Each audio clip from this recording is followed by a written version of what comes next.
The Jungle by Upton Sinclair. Chapter 17. At 7 o'clock the next morning, Jurgis was let out to get water to wash his cell, a duty which he performed faithfully, but which most of the prisoners were accustomed to shirk, until their cells became so filthy that the guards interposed. Then he had more duffers and dope, and afterward was allowed 3 hours for exercise, in a long cement-walked court roofed with glass. Here were all the inmates of the jail, crowded together. At one side of the court was a place for visitors, cut off by 2 heavy wire screens, a foot apart, so that nothing could be passed into the prisoners. Here Jurgis watched anxiously, but there came no one to see him. Soon after he went back to his cell, a keeper opened the door to let in another prisoner. He was a dapper young fellow, with a light brown mustache and blue eyes, and a graceful figure. He nodded to Jurgis, and then, as the keeper closed the door upon him, began gazing critically about him. "Well, pal," he said as his glance encountered Jurgis again, "good morning." "Good morning," said Jurgis. "A rum go for Christmas, eh?" added the other. Jurgis nodded. The newcomer went to the bunks and inspected the blankets. He lifted up the mattress and then dropped it with an exclamation. "My God!" he said, "that's the worst yet." He glanced at Jurgis again. "Looks as if it hadn't been slept in last night. Couldn't stand it, eh?" "I didn't want to sleep last night," said Jurgis. "When did you come in?" "Yesterday." The other had another look around, and then wrinkled up his nose. "There's the devil of a stink in here," he said suddenly. "What is it?" "It's me," said Jurgis. "You?" "Yes, me." "Didn't they make you wash?" "Yes, but this don't wash." "What is it?" "Fertilizer." "Fertilizer? The deuce! What are you?" "I work in the stockyards. At least I did, until the other day. It's in my clothes."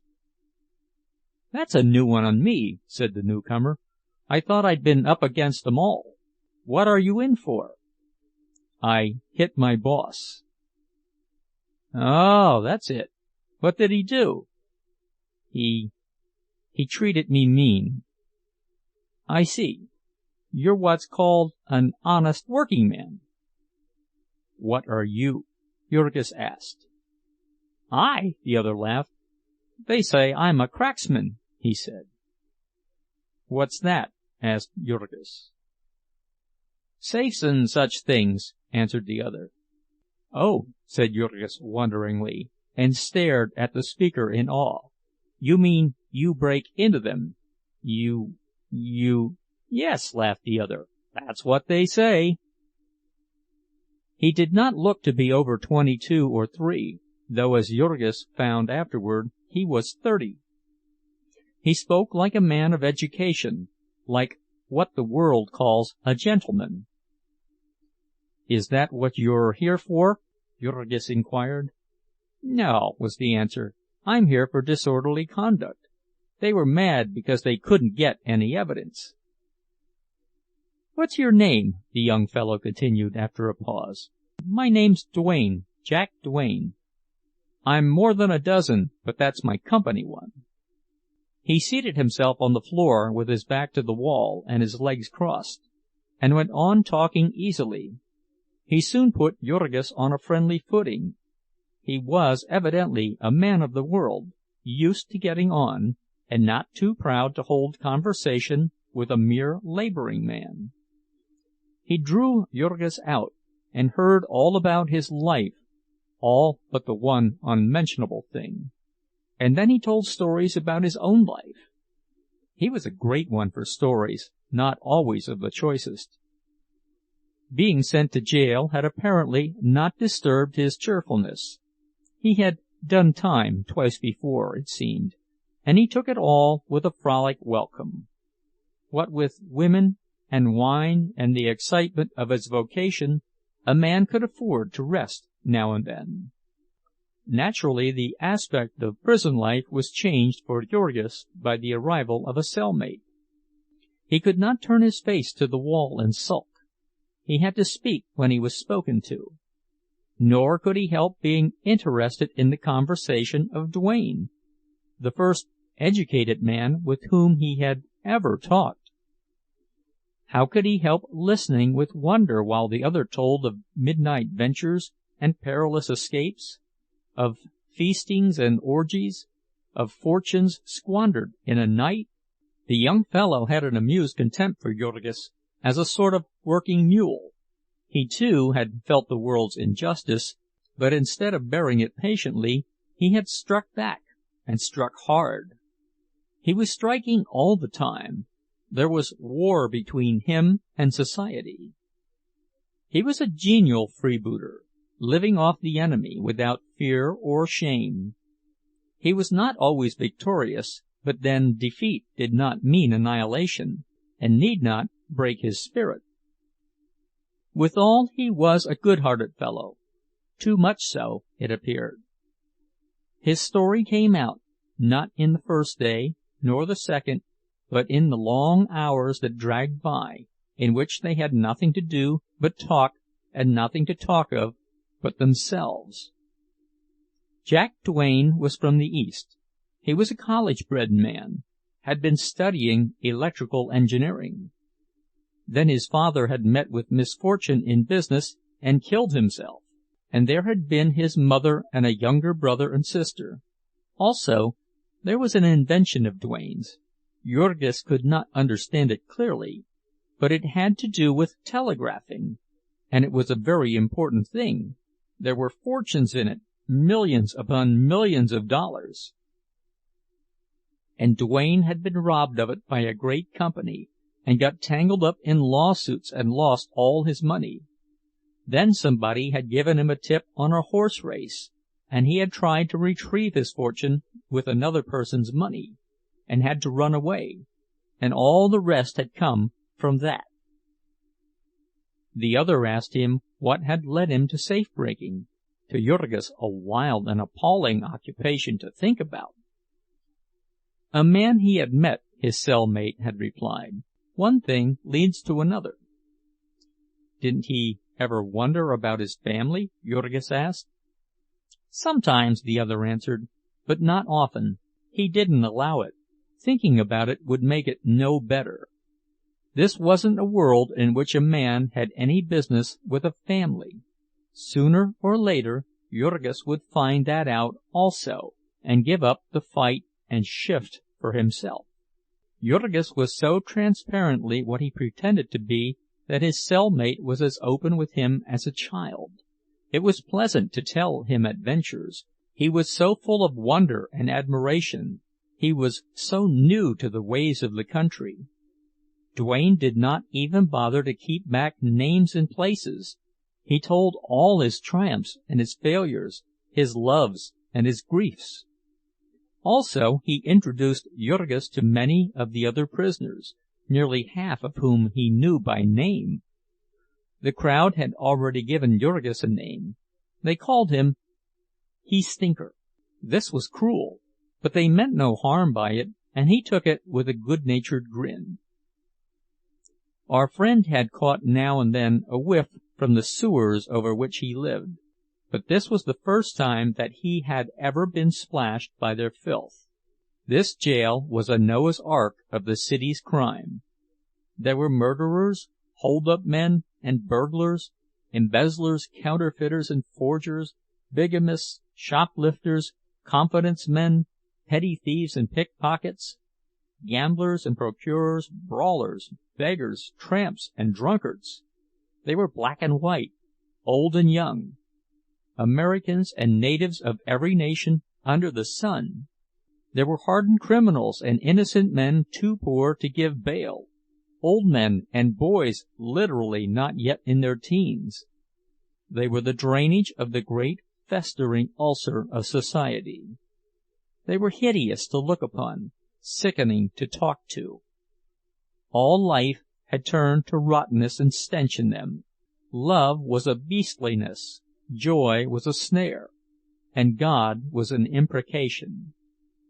They strolled here and there about the courtyard, and Jurgis listened to them. He was ignorant, and they were wise. They had been everywhere and tried everything. They could tell the whole hateful story of it, set forth the inner soul of a city in which justice and honor, women's bodies and men's souls, were for sale in the marketplace, and human beings writhed and fought and fell upon each other like wolves in a pit, in which lusts were raging fires, and men were fuel, and humanity was festering and stewing and wallowing in its own corruption. Into this wild beast tangle these men had been born without their consent. They had taken part in it because they could not help it. That they were in jail was no disgrace to them, for the game had never been fair. The dice were loaded. They were swindlers and thieves of pennies and dimes, and they had been trapped and put out of the way by the swindlers and thieves of millions of dollars. To most of this Jurgis tried not to listen. They frightened him with their savage mockery, and all the while his heart was far away where his loved ones were calling. Now and then, in the midst of it, his thoughts would take flight, and then the tears would come into his eyes, and he would be called back by the jeering laughter of his companions. He spent a week in this company, and during all that time he had no word from his home. He paid one of his 15 cents for a postal card, and his companion wrote a note to the family, telling them where he was and when he would be tried. There came no answer to it, however, and at last, the day before New Year's, Jurgis bade goodbye to Jack Dwayne. The latter gave him his address, or rather the address of his mistress, and made Jurgis promise to look him up. "Maybe I could help you out of a hole some day," he said, and added that he was sorry to have him go. Jurgis rode in the patrol wagon back to Justice Callahan's court for trial. One of the first things he made out as he entered the room was Teta Elzbieta and little Kotrina, looking pale and frightened, seated far in the rear. His heart began to pound, but he did not dare to try to signal to them, and neither did Elzbieta. He took his seat in the prisoner's pen and sat gazing at them in helpless agony. He saw that Ona was not with them, and was full of foreboding as to what that might mean. He spent half an hour brooding over this, and then suddenly he straightened up, and the blood rushed into his face. A man had come in. Jurgis could not see his features for the bandages that swathed him, but he knew the burly figure. It was Connor. A trembling seized him, and his limbs bent as if for a spring. Then suddenly he felt a hand on his collar, and heard a voice behind him. "Sit down, you son of a—" He subsided, but he never took his eyes off his enemy. The fellow was still alive, which was a disappointment in one way, and yet it was pleasant to see him, all in penitential plasters. He and the company lawyer who was with him came and took seats within the judge's railing, and a minute later the clerk called Jurgis' name, and the policeman jerked him to his feet and led him before the bar, gripping him tightly by the arm, lest he should spring upon the boss. Jurgis listened while the man entered the witness chair, took the oath, and told his story. The wife of the prisoner had been employed in a department near him, and had been discharged for impudence to him. Half an hour later he had been violently attacked, knocked down, and almost choked to death. He had brought witnesses. "They will probably not be necessary," observed the judge, and he turned to Jurgis. "You admit attacking the plaintiff?" he asked. "Him?" inquired Jurgis, pointing at the boss. "Yes," said the judge. "I hit him, sir," said Jurgis. "Say, Your Honor," said the officer, pinching his arm hard. "Your Honor," said Jurgis obediently. "You tried to choke him?" "Yes, sir, Your Honor." "Ever been arrested before?" "No, sir, Your Honor." "What have you to say for yourself?" Jurgis hesitated. What had he to say? In 2 years and a half he had learned to speak English for practical purposes, but these had never included the statement that someone had intimidated and seduced his wife. He tried once or twice, stammering and balking, to the annoyance of the judge, who was gasping from the odor of fertilizer. Finally, the prisoner made it understood that his vocabulary was inadequate, and there stepped up a dapper young man with waxed mustaches, bidding him speak in any language he knew. Jurgis began. Supposing that he would be given time, he explained how the boss had taken advantage of his wife's position to make advances to her, and had threatened her with the loss of her place.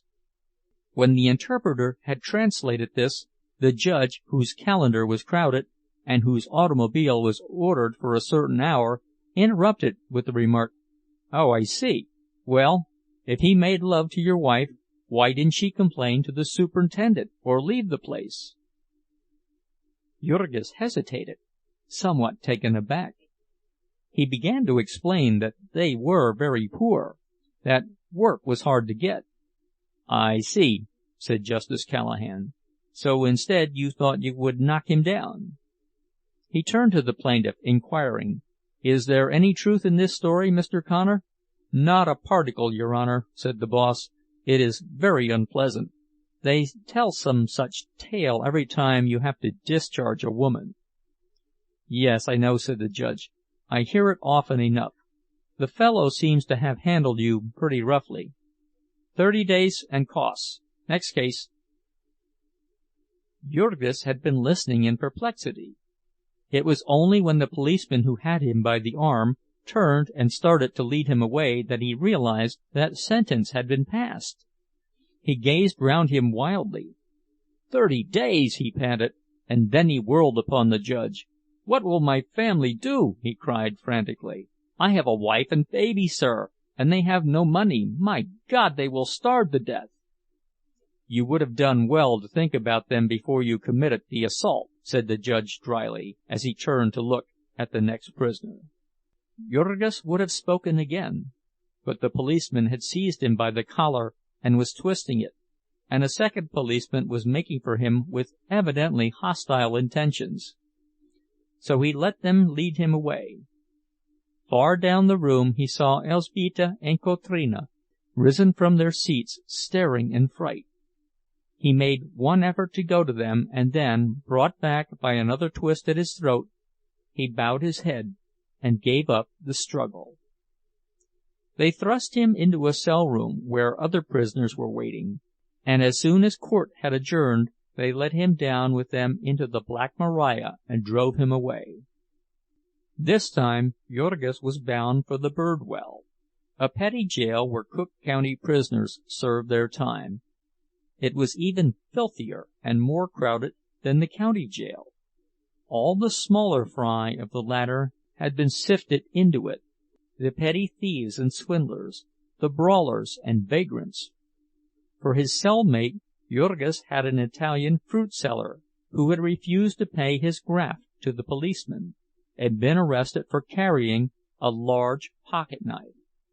As he did not understand a word of English, our friend was glad when he left. He gave place to a Norwegian sailor, who had lost half an ear in a drunken brawl, and who proved to be quarrelsome, cursing Jurgis because he moved in his bunk and caused the roaches to drop upon the lower one. It would have been quite intolerable, staying in a cell with this wild beast, but for the fact that all day long the prisoners were put at work breaking stone. 10 days of his 30 Jurgis spent thus, without hearing a word from his family. Then one day a keeper came and informed him that there was a visitor to see him. Jurgis turned white, and so weak at the knees that he could hardly leave his cell. The man led him down the corridor and a flight of steps to the visitors' room, which was barred like a cell. Through the grating Jurgis could see someone sitting in a chair, and as he came into the room the person started up, and he saw that it was little Stanislovas. At the sight of someone from home, the big fellow nearly went to pieces. He had to steady himself by a chair, and he put his other hand to his forehead, as if to clear away a mist. "Well?" he said weakly. Little Stanislovas was also trembling, and all but too frightened to speak. They sent me to tell you," he said with a gulp. "Well?" Jurgis repeated. He followed the boy's glance to where the keeper was standing watching them. "Never mind that," Jurgis cried wildly. "How are they?" "Ona is very sick," Stanislovas said, "and we are almost starving. We can't get along. We thought you might be able to help us." Jurgis gripped the chair tighter. There were beads of perspiration on his forehead, and his hand shook. "I can't help you," he said. "Ona lies in her room all day," the boy went on, breathlessly. "She won't eat anything, and she cries all the time. She won't tell what is the matter, and she won't go to work at all. Then, a long time ago, the man came for the rent. He was very cross. He came again last week. He said he would turn us out of the house. And then Maria—" A sob choked Stanislovas, and he stopped. "What's the matter with Maria?" cried Jurgis. "She's cut her hand," said the boy. "She's cut it bad this time, worse than before. She can't work, and it's all turning green, and the company doctor says she may have to have it cut off. And Maria cries all the time. Her money is nearly all gone too, and we can't pay the rent and the interest on the house, and we have no coal and nothing more to eat. And the man at the store, he says—" The little fellow stopped again, beginning to whimper. "Go on," the other panted in frenzy. "Go on!" I will," sobbed Stanislovas. "It's so cold all the time. And last Sunday it snowed again, a deep, deep snow. And I couldn't get to work." "God!" Jurgis half shouted, and he took a step toward the child. There was an old hatred between them because of the snow, ever since that dreadful morning when the boy had had his fingers frozen, and Jurgis had had to beat him to send him to work. Now he clenched his hands, looking as if he would try to break through the grating. "You little villain!" he cried. "You didn't try!" I did!" wailed Stanislovas, shrinking from him in terror. "I tried all day, 2 days. Elzbieta was with me, and she couldn't either. We couldn't walk at all, it was so deep. And we had nothing to eat, and oh, it was so cold. I tried. And then the 3rd day, Ona went with me." "Ona?" "Yes, she tried to get to work too. She had to. We were all starving. But she had lost her place." Jurgis reeled and gave a gasp. "She went back to that place?" he screamed. "She tried to," said Stanislovas, gazing at him in perplexity. "Why not, Jurgis?" The man breathed hard 3 or 4 times. "Go on," he panted, finally. "I went with her," said Stanislovas, "but Miss Henderson wouldn't take her back. And Connor saw her and cursed her. He was still bandaged up. Why did you hit him, Jurgis?"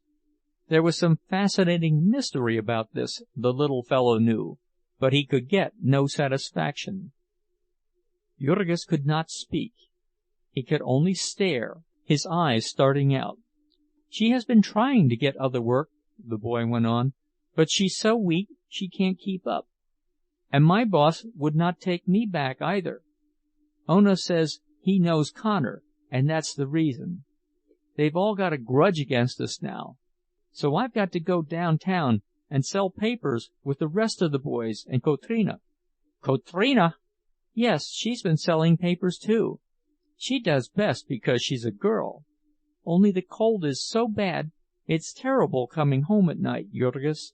Sometimes they can't come home at all. I'm going to try to find them tonight and sleep where they do. It's so late, and it's such a long ways home. I've had to walk, and I didn't know where it was. I don't know how to get back, either. Only Mother said I must come, because you would want to know, and maybe somebody would help your family when they had put you in jail so you couldn't work. And I walked all day to get here, and I only had a piece of bread for breakfast, Jurgis. Mother hasn't any work either, because the sausage department is shut down, and she goes and begs at houses with a basket, and people give her food. Only she didn't get much yesterday. It was too cold for her fingers, and today she was crying. So little Stanislovas went on, sobbing as he talked, and Jurgis stood gripping the table tightly, saying not a word, but feeling that his head would burst. It was like having weights piled upon him, one after another, crushing the life out of him. He struggled and fought within himself, as if in some terrible nightmare, in which a man suffers an agony, and cannot lift his hand, nor cry out, but feels that he is going mad, that his brain is on fire. Just when it seemed that another turn of the screw would kill him, little Stanislovas stopped. "You cannot help us?" he said weakly. Jurgis shook his head. "They won't give you anything here?" He shook it again. "When are you coming out?" 3 weeks yet," Jurgis answered. And the boy gazed around him uncertainly. "Then I might as well go," he said. Jurgis nodded. Then, suddenly recollecting, he put his hand into his pocket and drew it out, shaking. "Here," he said, holding out the 14 cents. "Take this to them." And Stanislovas took it, and after a little more hesitation started for the door. "Goodbye, Jurgis," he said, and the other noticed that he walked unsteadily as he passed out of sight. For a minute or so Jurgis stood clinging to his chair, reeling and swaying. Then the keeper touched him on the arm, and he turned and went back to breaking stone. End of chapter 17. Recording by Tom Weiss.